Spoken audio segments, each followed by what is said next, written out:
Hi കൂട്ടരെ, ഇന്നത്തെ എപ്പിസോഡിൽ രാഘവൻ നായർക്ക് മദ്യമൊഴിച്ചു കൊടുത്ത് രാഘവൻ നായരെ ശരിക്കും ഒരു മദ്യത്തിന്റെ അടിമയാക്കി മാറ്റാനുള്ള ശ്രമം ഉപേന്ദ്രന്റെ ഭാഗത്തു നിന്ന് നടക്കുമ്പോൾ ഇതൊന്നും അറിയാതെ രാഘവൻ നായരുടെ തിരിച്ചുവരവും കാത്ത് വീട്ടിൽ തന്നെ വാതുക്കൽ കാത്തിരിക്കുകയായിരുന്നു സത്യഭാമ. അപ്പോഴാണ് ശാരദാമ്മയുടെ വീട്ടിലെത്തിയ രേഷ്മയുടെ നേരെ ശ്യാമയും ശാരികയും ചോദ്യങ്ങളുമായി എത്തിയത്. നിങ്ങൾ ആരാണെന്നും എന്തിനാണ് അമ്മയുടെ അടുത്ത് വന്ന് ഇങ്ങനെ സംസാരിക്കുന്നതെന്നും നിങ്ങൾ വന്ന് പോകുന്നതിന് ശേഷമാണ് അമ്മ ഇങ്ങനെ ആകെ തളർന്നു പോകുന്നത് എന്ന് പറഞ്ഞ് രേഷ്മയെ കുറ്റപ്പെടുത്തിക്കൊണ്ട് അവർ സംസാരിക്കുന്നത് കേൾക്കുമ്പോൾ ഒടുവിൽ രേഷ്മ എല്ലാവരോടുമായിട്ട് പറഞ്ഞു, എനിക്ക് ഒരു കാര്യം നിങ്ങളോട് പറയാനുള്ളൂ.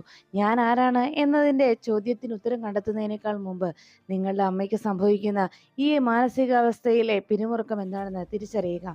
എങ്കിൽ നിങ്ങൾക്ക് നിങ്ങളുടെ അമ്മയെ പഴയതുപോലെ സംരക്ഷിക്കാൻ കഴിയുമെന്നും ഒരുപക്ഷെ നിങ്ങൾ ശ്രദ്ധിച്ചില്ല എന്നുണ്ടെങ്കിൽ ആ അമ്മയുടെ മനസ്സും അമ്മയും എന്നേക്കുമായി നിങ്ങൾക്ക് കൈവിട്ടു പോകുമെന്നും ഒരു മുന്നറിയിപ്പ് നൽകുമ്പോൾ രേഷ്മയെ പുറത്തു നിന്ന് ശാരദാമ്മ വിളിച്ചു. രേഷ്മ ശാരദാമ്മയ്ക്കരികിലേക്ക് എത്തിയതും വേദനയോടെ ശാരദാമ്മ തന്റെ മക്കൾ രണ്ടുപേരും രേഷ്മയെ ചോദ്യം ചെയ്തതിന് ക്ഷമ ചോദിക്കുകയാണ്.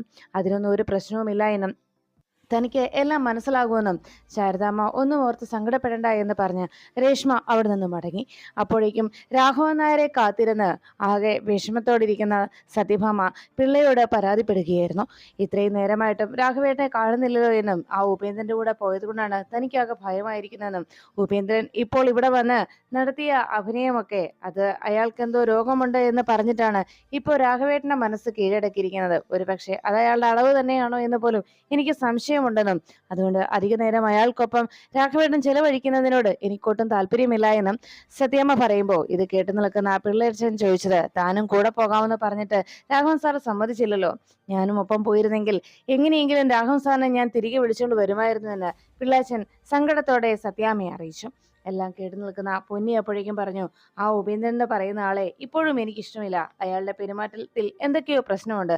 അയാളുടെ നോട്ടം തന്നെ ഒരു ദുഷ്ടനെ പോലെ തന്നെയാണ്. ഇപ്പോഴും അയാളിൽ ഒരു മാറ്റവും സംഭവിച്ചിട്ടില്ല എന്ന് അയാളുടെ മുഖഭാവത്തിൽ നിന്ന് തിരിച്ചറിയാൻ കഴിയുന്നുണ്ട് സത്യാമ്മേ. അയാളെ ഒരു കാലത്തും വിശ്വസിക്കാൻ പാടില്ല എന്ന് സത്യാമ്മയ്ക്ക് മുന്നറിയിപ്പ് നൽകിക്കൊണ്ട് പൊന്നി അയാളുടെ പ്രവർത്തികളെ ചോദ്യം ചെയ്ത് വിഷമത്തോടെ രാഘവൻ സാറിനെ ഇനി അയാൾ എന്തെങ്കിലും ചെയ്യുമെന്നൊരു ആശങ്ക പൊന്നിയും പ്രകടിപ്പിക്കുമ്പോൾ മുറ്റത്തേക്ക് ഒരു കാറ് വന്നു നിന്നു. സത്യാമ്മ വളരെ പ്രതീക്ഷയോടെ രാഘവേട്ടനായിരിക്കും എന്നുള്ള ആകാംക്ഷയിൽ നോക്കുമ്പോഴേക്കും കാറിൽ നിന്നിറങ്ങിയ ശാലിനി ഉമ്മറത്തേക്ക് എത്തി. എന്താണ് നിങ്ങൾ എല്ലാവരും എന്തോ സംഭവിച്ചതുപോലെ ഇങ്ങനെ കാത്തിരിക്കുന്നത്? ആരെങ്കിലും വരാനുണ്ടോ എന്ന് ശാലിനി അന്വേഷിച്ചു. അപ്പോഴേക്കും സത്യാമ്മ പറഞ്ഞു, രാഘവേട്ടനെ ഉപേന്ദ്രൻ കൂട്ടിക്കൊണ്ട് പോയിരിക്കുകയാണ് എന്ന്. കേട്ടതോടെ ശാലിനി ആകെ ദേഷ്യത്തോടെ ചോദിച്ചു, എന്തിനാണ് സത്യാമ്മേ അച്ഛനെ അയാൾക്കൊപ്പം പറഞ്ഞയച്ചത്? അയാൾ നമ്മുടെ കുടുംബത്തോട് ചെയ്ത ദുഷ്പ്രവർത്തികൾ എന്തൊക്കെയാണെന്നത് സത്യാമ്മ മറന്നുപോയോ എന്ന് അന്വേഷിച്ചപ്പോ സത്യാമ്മ പറഞ്ഞു, ഞാനത് മറന്നു പോയിട്ടല്ല മോളെ, പക്ഷേ ഇന്നിവിടെ നടന്ന സംഭവങ്ങളൊക്കെ മോൾക്ക് ഓർമ്മയില്ലേ? വിവാഹ ആഘോഷം, വാർഷികാഘോഷം നടക്കാതെ പോയതിൽ വല്ലാതെ വിഷമിച്ചിരിക്കുകയായിരുന്നു രാഘവേട്ടൻ. മുറിയിൽ അടച്ചിട്ട് ഞങ്ങളെ ആരെയും കാണാൻ പോലും കൂട്ടാക്കാതെ മുറിയിൽ നിന്ന് പുറത്തേക്ക് വരാതെ ആ മുറിക്കകത്ത് തന്നെ ഇരുന്ന രാഘവേട്ടൻ്റെ അടുത്തേക്ക് എത്തി ഉപേന്ദ്രൻ വാതുക്കൽ വന്നൊന്ന് വിളിച്ചപ്പോഴേക്കും വേഗം വാതിൽ തുറന്ന് പുറത്തിറങ്ങി. അങ്ങനെയാണ് രാഘവേട്ടൻ പുറത്തേക്ക് വന്നത് തന്നെ. രാഘവേട്ടന് ഇപ്പൊ ആ ഉപേന്ദ്രനോട് വല്ലാത്തൊരു സോഫ്റ്റ് കോർണർ തോന്നി തുടങ്ങിയിട്ടുണ്ട്.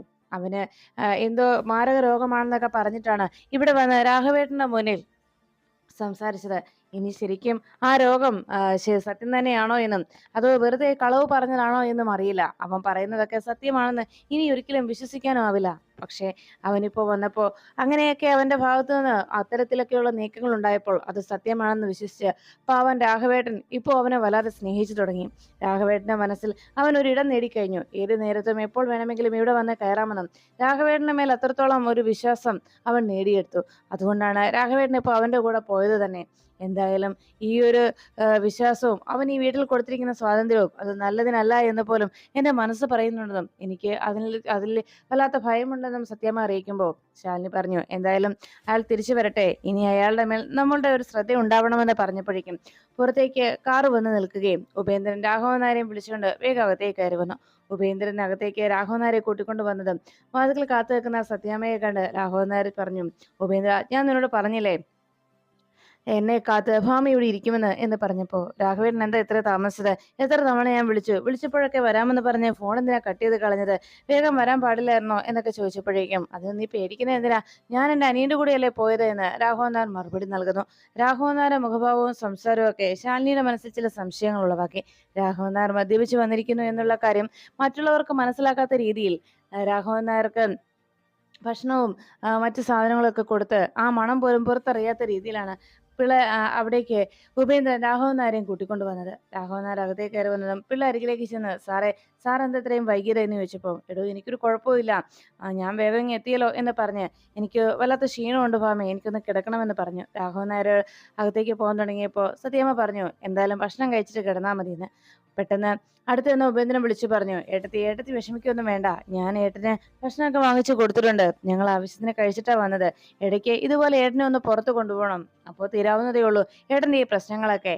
എന്തായാലും ഏട്ടൻ ഇപ്പോൾ നന്നായി റിലാക്സ് ആയിട്ടുണ്ട്, ഇടയ്ക്ക് ഞാൻ വരാം ഇതുപോലെ പുറത്ത് കൊണ്ടുപോകാനായിട്ട് എന്ന് പറഞ്ഞ് ഉപേന്ദ്രൻ രാഘവൻ നായരെ കൂട്ടിക്കൊണ്ടു പോകുന്നില്ല അനുവാദമൊക്കെ ആ രീതിയിൽ നേടിയെടുത്ത് അങ്ങനെ സംസാരിച്ച് നിൽക്കുമ്പോഴേക്കും രാഘവൻ നായർ താൻ റൂമിലേക്ക് പോകണമെന്ന് പറഞ്ഞ് അകത്തേക്ക് പോകാൻ തുടങ്ങിയപ്പോൾ ഉപേന്ദ്രൻ പറഞ്ഞു, ഏട്ടാ ഞാനും ഇറങ്ങുകയാണ്. കേട്ട ഉടനെ ഉപേന്ദ്രനെ നോക്കി രാഘവൻ നായർ ചോദിച്ചു, ഭക്ഷണമൊക്കെ കഴിച്ചിട്ട് പോയാൽ പോരെ, നിനക്കിപ്പോൾ തന്നെ ഇറങ്ങണോ എന്നൊക്കെ ചോദിച്ചതും, പോയിട്ടൊരു അത്യാവശ്യം ഉണ്ട് ഏട്ടാ, എന്നാലും ഞാൻ പിന്നീട് വരാം, ഏട്ടൻ വിഷമിക്കണ്ട എന്ന് പറഞ്ഞ് ഉപേന്ദ്രൻ പോകാൻ ഇറങ്ങിയപ്പോഴേക്കും ശാലിനിയെ നോക്കി, എന്നാ ഇറങ്ങട്ടെ മോളെ എന്ന് പറഞ്ഞ് രാഘവൻ നായർ റൂമിലേക്ക് പോയ സമയത്ത് എല്ലാവരും തിരിച്ച് അകത്തേക്ക് കയറി പോകുമ്പോൾ ഉപേന്ദ്രൻ കാറിനരികിലേക്ക് എത്തി. അപ്പോഴേക്കും പുറത്തുപോയ ശിവൻ മടങ്ങി വീട്ടിലേക്ക് എത്തിയപ്പോൾ ജീപ്പ് മുന്നിൽ വന്ന് നിൽക്കുന്ന കണ്ട് ഉപേന്ദ്രൻ ആ ശിവനെ ഒന്ന് കാണണം എന്നുള്ള തീരുമാനത്തോടെ ശിവനെ നോക്കി നിന്നു. ജീപ്പിൽ നിന്നിറങ്ങിയ ശിവൻ ഉപേന്ദ്രനെ അങ്ങനെ ഒന്ന് രൂക്ഷമായി നോക്കുമ്പോൾ അരികിലേക്ക് എത്തി ഉപേന്ദ്രൻ ചോദിച്ചു, നീയാണല്ലേ പുതിയ അവതാരം, ഒരുത്തൻ ഇല്ലാതായി കഴിഞ്ഞു, അപ്പോ അവന്റെ പേര് സ്വീകരിച്ച് നീ പുതിയൊരുത്തൻ വന്ന് ഇറങ്ങിയിരിക്കുക, അപ്പൊ നീയാണ് പുതിയ വിഷ്ണു, മര്യാദയ്ക്ക് നീ നിന്റെ ജോലി നോക്കി പോകുന്നതാ നല്ലതെന്ന് ഉപേന്ദ്രൻ ശിവനെ താക്കീത് ചെയ്യുമ്പോൾ ഉപേന്ദ്രൻ പുറത്തേക്ക് ഇറങ്ങിയ സമയത്ത് വിഷ്ണുവിന്റെ ജീപ്പ് വരുന്ന ശബ്ദം കേട്ട ശാലിനി വേഗം തന്നെ പുറത്തേക്ക് ഇറങ്ങിയത്. അപ്പോഴാണ് ഉപേന്ദ്രൻ ശിവനുമായി സംസാരിച്ച് നിൽക്കുന്ന കാഴ്ച കണ്ടത്. ഉടനെ ശിവൻ ചോദിച്ചു, ഞാൻ വിഷ്ണു അല്ല, എന്റെ പേര് ശിവൻ, അതെ ഇതൊക്കെ പറയാൻ താൻ ആരോടോ എന്ന് ഉപേന്ദ്രനോട് ഗൗരവത്തോടെ ശിവൻ ചോദിക്കുമ്പോഴേക്കും പിന്നിൽ നിന്ന് ശാലിനി വിളിച്ചു, ശിവ അത് അച്ഛന്റെ അനുജനാണ് എന്നറിയിച്ചു. അത് കേട്ടതും ശിവൻ വളരെ ഗൗരവത്തോടെ തന്നെ ഉപേന്ദ്രനെ നോക്കി. അപ്പോഴേക്കും ഉപേന്ദ്രൻ ചിരിച്ചുകൊണ്ട് ശാലിനിയെ നോക്കിയിട്ട് പറഞ്ഞു, അല്ല മോളെ, വീട്ടിലുള്ള പുതിയ ആളാണെന്ന് മനസ്സിലായി, നമ്മളാളെയൊക്കെ അറിഞ്ഞിരിക്കണല്ലോ, നമുക്ക് ചോദിക്കാനും പറയാനും ആളുകളൊക്കെ ഉണ്ട് എന്ന് ഒന്ന് അറിയുന്നത് നല്ലതല്ലേ, അതുകൊണ്ടൊന്ന് അന്വേഷിച്ചതേ ഉള്ളൂ എന്ന് പറഞ്ഞു. എന്നാൽ ഇറങ്ങട്ടെ മോളെ എന്നൊക്കെ സ്നേഹത്തോടെ ശാലിനിയോട് യാത്ര പറഞ്ഞു ഉപേന്ദ്രൻ കാൽ കയറി അവിടെ നിന്ന് പോകുമ്പോൾ ശിവൻ അരികിലേക്ക് വന്നതും ശാലിനിയെ നോക്കി ശിവൻ ചോദിച്ചു, അതെ ആളൊരു പ്രശ്നക്കാരനാണല്ലോ, ആളുടെ മുഖഭാവം കാണുമ്പോൾ തന്നെ അറിയാം ആള് കുഴപ്പക്കാരനാണെന്ന് എന്ന് പറഞ്ഞ് ശിവൻ ശാലിനിയെ നോക്കി അങ്ങനെ ഒരു അഭിപ്രായം പറഞ്ഞുകൊണ്ട് നിൽക്കുമ്പോൾ ശിവന്റെ ആ സംസാരം കേട്ടതോടെ ശാലിനി പറഞ്ഞു, അതെ ആള് ഒരു കുഴപ്പമുള്ള ആള് തന്നെയാണ്, ഈ കുടുംബത്തെ പലതവണയും ചതിച്ചിട്ടുള്ളതാണ്, അതുകൊണ്ട് തന്നെ അയാളെ ഒരിക്കലും വിശ്വസിക്കാനും കഴിയില്ല.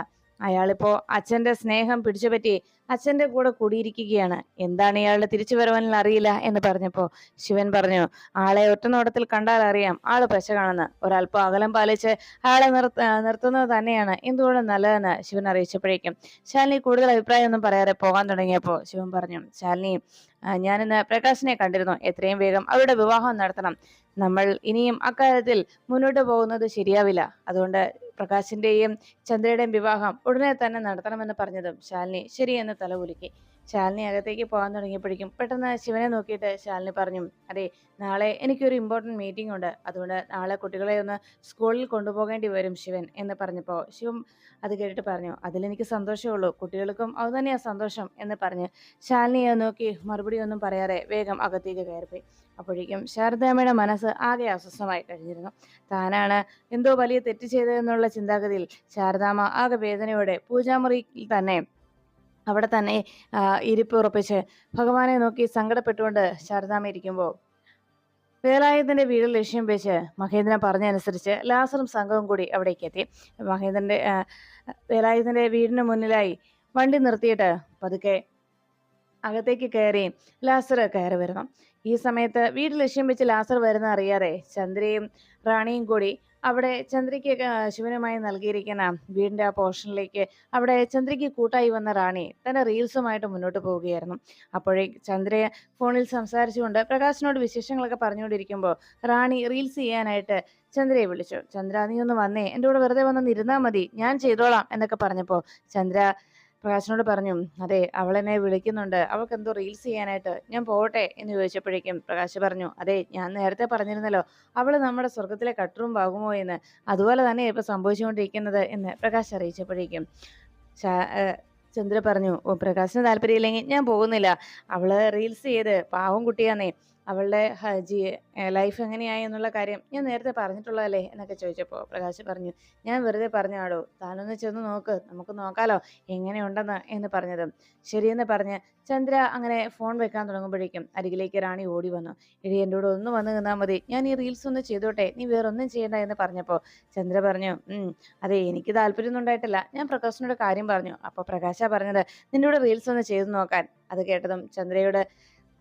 റാണി ചോദിച്ചു, അതേ പെങ്കൊച്ചെ, ഇപ്പൊ തന്നെ തൊട്ടതിനും പിടിച്ചതിനുമൊക്കെ ഇങ്ങനെ അനുവാദം ചോദിച്ച് ചെയ്യാനായിട്ട് ഇരുന്നാലുണ്ടല്ലോ, നിന്റെ ലൈഫ് തന്നെയാണ് കുഴപ്പത്തിലാവാൻ പോകുന്നത്. അതുകൊണ്ട് മര്യാദയ്ക്ക് അവനവന്റെ കാര്യങ്ങളിൽ തീരുമാനം എടുക്കാനുള്ള സ്വാതന്ത്ര്യം അതങ്ങനെ നിലനിർത്തി പോകുന്നതാണ് എന്തുകൊണ്ടും നല്ലതെന്ന് പറഞ്ഞപ്പോൾ പ്രകാശ് അത്രക്കാരനൊന്നും അല്ല എന്ന് റാണിയോട് ചന്ദ്ര പറയുന്നു. അങ്ങനെ രണ്ടുപേരും കൂടി റീൽസ് ചെയ്ത് ആ ഫോണും എടുത്ത് റീൽസ് ചെയ്യാനായിട്ട് തുടങ്ങിയപ്പോഴാണ് ലാസർ ആ വീടിന്റെ പരിസരത്തേക്ക് എത്തി അവിടുത്തെ മെയിൻ സ്വിച്ച് ഓഫ് ചെയ്ത് വെച്ചത്.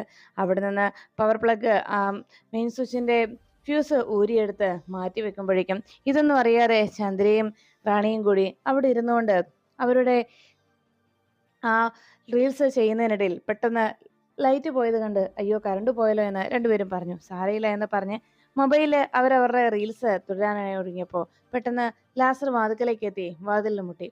ഉടനെ ലാസർ വന്ന് വാതിൽ മുട്ടുന്ന കേട്ടപ്പോഴേക്കും ചന്ദ്രയോട് റാണി പറഞ്ഞു, അതെ, ഇപ്പോ ഈ സമയത്ത് വേറെ ആര് വരാനാ, നിന്റെ ചേട്ടൻ തന്നെയായിരിക്കും എന്ന് പറഞ്ഞപ്പോൾ ചന്ദ്ര പറഞ്ഞു, ഞാൻ പോയി നോക്കാം, നീ ഇവിടെ ഇരുന്നു എന്ന് പറഞ്ഞ് മൊബൈലിൽ ടോർച്ച് ഓൺ ചെയ്ത് പതിയെ വാതിൽ തുറക്കാനായി ചന്ദ്ര വാതിക്കലേക്ക് ചെന്നു. വാതിൽ ഓപ്പൺ ചെയ്തതും മുന്നിൽ നിൽക്കുന്ന ലാസറിനെ കണ്ടതോടെ ചന്ദ്ര ഒന്ന് ഞെട്ടി. ഉടനെ ലാസർ പറഞ്ഞു, ഞാനേ മഹേന്ദ്രൻ സാറ് പറഞ്ഞിട്ടാ വന്നിരിക്കുന്നത്, വേഗം പോര് കുഞ്ഞ്, ഇറങ്ങ് എന്ന് പറഞ്ഞപ്പോൾ ചന്ദ്ര പേടിച്ച് വാതിൽ അടയ്ക്കാനായിട്ട് ശ്രമിച്ചതും വാതിൽ തള്ളി തുറന്നുകൊണ്ട് ലാസർ അകത്തേക്ക് കയറി. വരാനല്ലേ പറഞ്ഞത് എന്ന് പറഞ്ഞ് ചന്ദ്രയെ പിടിച്ചു വലിച്ചുകൊണ്ട് പോകാൻ തുടങ്ങിയതും ചന്ദ്ര അയാളെ തള്ളി മാറ്റിയിട്ട് വേഗം അകത്തേക്ക് കൂടി റാണിയുടെ അരികിലേക്ക് ചെന്നു. റാണി എന്ന് പറഞ്ഞ് മുറിയിലേക്ക് കയറി വാതിലടയ്ക്കാൻ ശ്രമിക്കുമ്പോഴേക്കും വാതിൽ തള്ളി തുറന്ന് അകത്തേക്ക് കയറി വരികയാണ് ലാസർ. ഉടനെ ലാസറിന്റെ പിടിവലിയിൽ നിന്ന് രക്ഷപ്പെടുത്താനായി ചന്ദ്രയെ രക്ഷപ്പെടുത്താൻ ശ്രമിക്കുന്ന റാണിയുടെ കയ്യിൽ ലാസർ ഒളിപ്പിച്ചു വെച്ചിരുന്ന ആ പിച്ചാത്തിയെടുത്ത് പതുക്കെ റാണിയുടെ വലത് കൈയിലെ വെയിൻ കട്ട് ചെയ്ത് വിട്ടു. വേദന കാരണം റാണി അവിടെ ഇരുന്ന് സങ്കടപ്പെടുമ്പോഴേക്കും ഇതിനിടയിൽ ചന്ദ്ര അവിടെ നിന്ന് ഓടി രക്ഷപ്പെടാനായിട്ട് ശ്രമിച്ചത്. അപ്പോൾ പുറത്തേക്ക് പോയ വേലായുധനും ഭാര്യയും കൂടി തിരികെ ഓട്ടോയിൽ വന്നിറങ്ങിയത്. അവര് പുറത്തിറങ്ങി വന്നപ്പോഴേക്കും ലൈറ്റ് ഒന്നും കാണാത്തതോടെ വേലായുധൻ പറഞ്ഞു, കരണ്ട് പോയിട്ടുണ്ടാവും, എന്നിട്ട് പെൺപിള്ളേരെന്താ രണ്ടുപേരും ലൈറ്റൊന്നും ഇടാത്തത്, വിളക്കൊന്നും തെളിയിക്കാത്തത്, ഇതെന്താ ഇരുട്ടത്തിരിക്കുന്നതെന്ന് സംശയപ്പെട്ട് രണ്ടുപേരും ഉമ്മറപ്പടിയിലേക്ക് എത്തിയപ്പോഴേക്കും ചന്ദ്ര ലാസറിന്റെ പിടിയിൽ നിന്ന് രക്ഷപ്പെട്ട് ഓടി വാതിക്കലേക്ക് വന്നത്. വേലായുധന്റെ അരികിലേക്ക് ഓടി ചെല്ലുമ്പോൾ കൂടെ വന്ന റാണിയുടെ അമ്മയ്ക്ക് അരികിലേക്ക് ഓടിയെത്തി ചന്ദ്ര അമ്മയെ കെട്ടിപ്പിടിച്ച് ദേ അയാള് എന്ന് പറഞ്ഞ് ഉറക്കെ നിലവിളിച്ചു. വേലായുധൻ ചോദിച്ചു, ആരാ മോളെ, എന്താ പ്രശ്നം എന്ന് അന്വേഷിച്ചപ്പോഴേക്കും ലാസർ പിന്നാലെ ഓടിയെത്തി. ആരാടാ നീ, ഈ വേലായുധൻ വീട്ടിൽ കയറി വരാൻ ധൈര്യം കാണിച്ചവൻ ആരാടാ എന്ന് ചോദിച്ചു. ലാസറിനെ പിടികൂടാൻ ശ്രമിക്കുമ്പോഴേക്കും ലാസർ വേലായുധനെ പിടിച്ചു നിർത്തി പുറകിലേക്ക് തള്ളിയിടുന്നു. ഉടനെ ലാസർ പിടിയിലാകാതിരിക്കാനായി വേലായുധന്റെ പിടിയിൽ നിന്ന് രക്ഷപ്പെട്ട ആ തക്കത്തിന് വേഗം പുറത്തു കിടന്ന കാറിലേക്ക് ഓടിച്ചെന്ന് ലാസർ അവിടെ നിന്ന് രക്ഷപ്പെട്ടു. ഇത് കണ്ടതോടെ വേലായുധൻ ചോദിച്ചു, ആരാ മോളെ, ആരാ വന്നത് എന്ന് ചോദിച്ചതും അത് അച്ഛൻ പറഞ്ഞയച്ചിട്ട് വന്നതാ ലാസർ, റാണി അകത്താ എന്ന് പറഞ്ഞ് അപ്പോഴേക്കും റാണി അകത്ത് നിന്ന് അമ്മയെന്ന് ഉറക്കെ നിലവിളിച്ചു. അയ്യോ റാണി എന്ന് പറഞ്ഞ് ചന്ദ്രവേഗത്തേക്ക് ഓടി ചെല്ലുമ്പോഴേക്കും വേലായുധൻ ലാസറിനെ പിടികൂടാനായി പിന്നാലെ ഓടിപ്പോയി കഴിഞ്ഞിരുന്നു.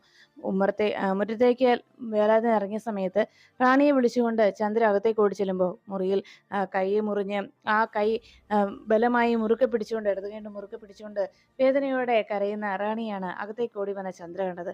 ഉടനെ ചന്ദ്ര ഉറക്കെ നിലവിളിച്ച് റാണിയുടെ അമ്മയോട് എത്രയും വേഗം ഹോസ്പിറ്റലിൽ പോകണമെന്ന് പറഞ്ഞു. റാണിയുടെ അമ്മ വേഗം പുറത്ത് വെക്കുന്ന വേലായുധന്റെ അരികിലേക്ക് ഓടിയെത്തി. വേലായേട്ടാ, നമുക്ക് എത്രയും പെട്ടെന്ന് ഒരു വണ്ടി വിളിക്കണം, ഓട്ടോ വിളിക്കുക, മോളുടെ കയ്യിൽ മുറിവ് ഏൽപ്പിച്ചിട്ടുണ്ട്, എത്രയും വേഗം മോളെ ഹോസ്പിറ്റലിൽ കൊണ്ടുപോകണമെന്ന് പറഞ്ഞ് രണ്ടുപേരും കൂടി വേഗം ചന്ദ്രയും വിളിച്ചുകൊണ്ട് അവിടുന്ന് പുറപ്പെട്ടു. ഈ സമയത്ത് റൂമിൽ ഫയലുകൾ ചെക്ക് ചെയ്തുകൊണ്ടിരിക്കുന്ന ശാലിനിയുടെ ഫോണിലേക്ക് രേഷ്മ വിളിച്ചു. കോൾ അറ്റൻഡ് ചെയ്തതോടെ രേഷ്മ ശാലിനിയോട് പറഞ്ഞു, അതെ, ഞാൻ വിളിച്ചത് ഒരു കാര്യം പറയാനാണ് ശാലിനി. ഈ സമയത്ത് വിളിച്ചത് ശാലിനിയോട് ഇക്കാര്യം പറയാനുള്ള സ്വാതന്ത്ര്യം എനിക്കുള്ളത് കൊണ്ടാണ് എന്ന് പറഞ്ഞപ്പോൾ ശാലിനി പറഞ്ഞു, എന്തിനാണ് രേഷ്മ ഇങ്ങനെയൊക്കെ ഒരു മുഖവരയുടെ ആവശ്യം? എന്താണെങ്കിലും രേഷ്മയ്ക്ക് പറയാമല്ലോ, എന്നോട് എന്നും പറയാനുള്ള സ്വാതന്ത്ര്യം രേഷ്മയ്ക്കുണ്ടല്ലോ, പിന്നെ എന്തിനാണ് ഇങ്ങനെ ഒരു മുഖവര എന്ന് ചോദിച്ചപ്പോഴേക്കും രേഷ്മ പറഞ്ഞു, ഞാനിന്ന് ശാരദാമ്മയെ കാണുവാനായി പോയിരുന്നു. ശാരദാമ്മയുടെ അടുത്ത് ചെന്നിരുന്നു. ഇനി ഇക്കാര്യം ശാലിനിയോടെങ്കിലും പറഞ്ഞില്ല എങ്കിൽ അത് വലിയൊരു പ്രശ്നമായി മാറും. അതുകൊണ്ടാണ് ഞാൻ ശാലിനിയെ വിളിച്ചത്. ശാരദാമ്മയുടെ അടുത്ത് ചെന്നപ്പോൾ ശാരദാമ്മയുടെ മെന്റൽ ഹെൽത്ത് കണ്ടീഷൻ അത്ര ശരിയായിരുന്നില്ല. അവിടെ ശാരദാമ്മയുടെ 2 പെൺമക്കളോട് ഇക്കാര്യം ഞാൻ സൂചിപ്പിച്ചിട്ടുണ്ട്. പക്ഷേ അവരാരും ശാരദാമ്മയെ രക്ഷിക്കാനുള്ള ശ്രമം നടത്തില്ല എന്ന് എനിക്ക് ഉറപ്പാണ്. അതുകൊണ്ടാണ് ശാലിനിയെ വിളിച്ച് ഞാനിത് പറയുന്നതെന്ന് പറഞ്ഞപ്പോൾ ശാലിനി ചോദിച്ചു, എന്താ പ്രശ്നം? രേഷ്മ കാര്യം വേഗം പറയൂ എന്നറിയിച്ചപ്പോഴും രേഷ്മ പറഞ്ഞു, അതെ, ശാരദാമ്മയുടെ മനസ്സ് ആകെ അസ്വസ്ഥമാണ്.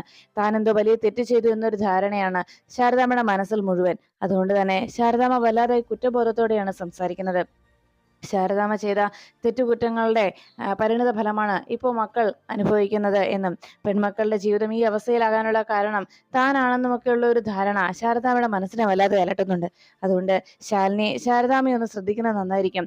ശാരദാമ്മയുടെ അടുത്തേക്കൊന്ന് പോകുന്നത് എന്തുകൊണ്ടും നല്ലതായിരിക്കുമെന്ന് ശാലിനിയെ രേഷ്മ ഓർമ്മിപ്പിച്ചു. എത്രയും വേഗം ഒരു നല്ലൊരു ഡോക്ടറിനെ കൺസൾട്ട് ചെയ്തില്ലെങ്കിൽ ചിലപ്പോൾ ശാരദാമ്മയെ നമുക്ക് നഷ്ടമായേക്കുമെന്ന് പറഞ്ഞപ്പോൾ ശാരദാമ്മയുടെ മനസ്സ് ആ രീതിയിലാണ് ഇപ്പൊ സഞ്ചരിച്ചുകൊണ്ടിരിക്കുന്നതെന്ന് അറിയിച്ചതും ശാലിനി പറഞ്ഞു, രേഷ്മ, ഞാൻ എന്തായാലും അമ്മയെ വിളിച്ചു നോക്കാം, നല്ലൊരു ബെറ്റർ ട്രീറ്റ്മെന്റ് അമ്മയ്ക്ക് നൽകാം എന്ന് പറഞ്ഞപ്പോൾ രേഷ്മ പറഞ്ഞു, അതെ, ശാരദാമ്മയുടെ മനസ്സിപ്പോ വിഷ്ണുവിന്റെ മരണത്തിന് പോലും താനാണ് ഉത്തരവാദിയെന്നും വിഷ്ണു മരിക്കാൻ കാരണക്കാരൻ താനാണെന്നും വിഷ്ണുവിന്റെ ഹൃദയം ഇപ്പോഴും ജീവനോടെ മറ്റൊരാളുടെ ശരീരത്തിലുള്ളപ്പോൾ ആ ചിതാഭസ്മം നിമഞ്ജനം ചെയ്യാനായി പറഞ്ഞയച്ചത് വലിയ തെറ്റായി പോയെന്നും അതും താൻ ചെയ്തു കൂട്ടിയ വലിയൊരു പാപമാണെന്നും ഒക്കെയുള്ള ഒരു തെറ്റിദ്ധാരണ ശാരദാമ്മയുടെ മനസ്സിനെ വല്ലാതെ അലട്ടുന്നുണ്ട്. അതുകൊണ്ടാണ് ശാരദാമ്മ ഇത്തരം ചിന്തകളിലൂടെയൊക്കെ മുന്നോട്ട് പോകുന്നതെന്ന് രേഷ്മ ഓർമ്മപ്പെടുത്തിയപ്പോൾ ഇതെല്ലാം കേട്ടതോടെ രേഷ്മയുടെ ശാരദാമ്മയെക്കുറിച്ചുള്ള ആശങ്കയോടുള്ള രേഷ്മയുടെ വാക്കുകൾ കേട്ട് ശാലിനി പറഞ്ഞു, ഞാൻ വേണ്ട കാര്യം എന്താണെന്ന് വെച്ചാൽ വേഗം ചെയ്തോളാം. അമ്മയ്ക്ക് ഒരു കുഴപ്പവും വരാൻ ഞാൻ നോക്കിക്കോളാം.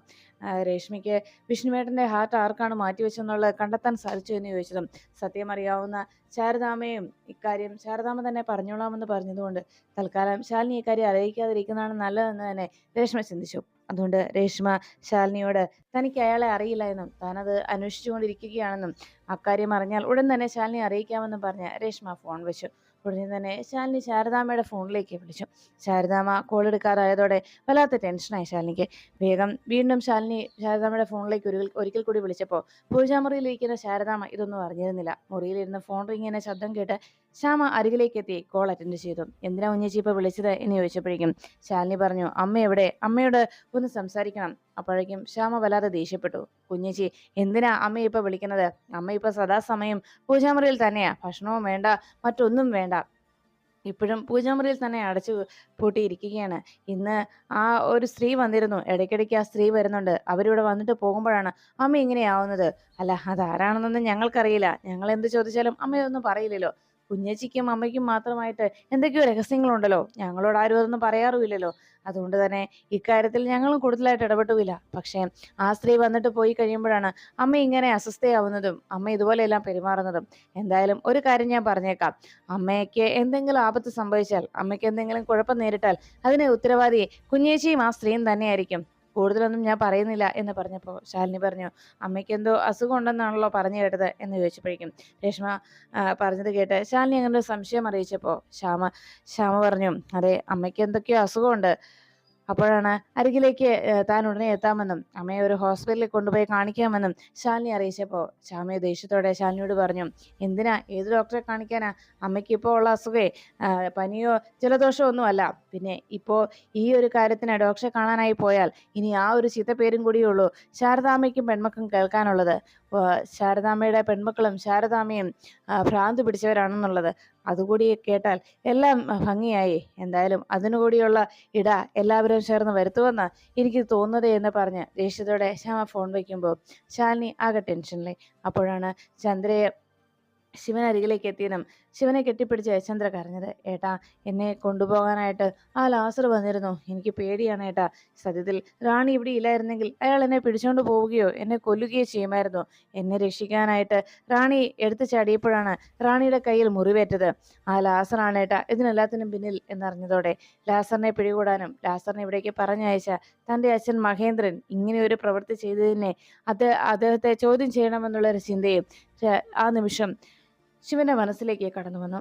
ഇത്രയൊക്കെ പ്രശ്നങ്ങൾ മനഃപൂർവ്വം ഉണ്ടാക്കിയിട്ടും മക്കളോട് തരുമ്പ് പോലും സ്നേഹമില്ലാതെ, മക്കളുടെ ഇഷ്ടങ്ങൾ തിരിച്ചറിയാതെ, സ്വന്തം വാശി വിജയിക്കണമെന്ന ചിന്തയോടെ പെരുമാറുന്ന അച്ഛനോട് വല്ലാത്ത പകയും വിരോധവും തോന്നിക്കൊണ്ട് ശിവൻ അതിനെ ചോദ്യം ചെയ്യാനായി മാണിക്കോത്തേക്ക് പുറപ്പെട്ടു.